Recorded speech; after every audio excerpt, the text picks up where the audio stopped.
There's a local park called a sky hike. It's basically a ropes course that gets higher and higher with each level. And I would not even attempt to do it if it were not for the safety harness. I might be brave enough to step out on those ropes because I trust the harness. Now, life can feel like a ropes course at times. The ground beneath us feels uncertain, like we could lose our balance and fall at any time. And the uncertainty tempts us to fear. And no matter how many times people tell us to not be afraid or that everything will work out, we just don't trust it. The good news is that there is someone we can trust in life, no matter what's happening, and we want to make sure our preschoolers know it. We're bringing out the music and dancing and fun instruments to help teach our preschoolers that they can press play and trust God. In fact, it's so important to us that they know that they can trust God. We're going to focus on it for 2 months. And the Bible stories they'll be hearing will give them plenty of reasons why they can trust God. So week 1, we'll begin with how much God loves us. God loves us so much, He gave us Jesus to be our friend forever. Now that's a lot of love.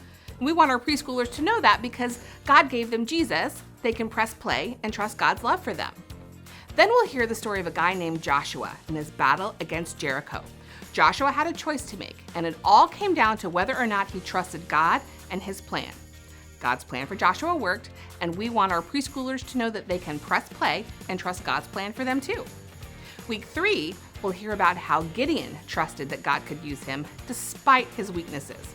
And God used Gideon to do some pretty amazing things. We want our preschoolers to know that they can press play and trust that God can use them to do pretty amazing things too. We end the month learning about trusting that God can do anything.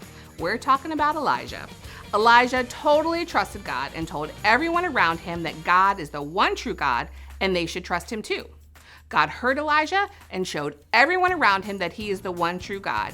He sent fire down on an altar when Elijah asked Him to. We want our preschoolers to know that they can press play and trust that God is the one true God and He has the power to do anything. Now, as our preschoolers grow up and life begins to feel a little uncertain, we want to make sure they know they can press play and trust that God loves them, has a plan for them, will use them, and has the power to do anything in their lives.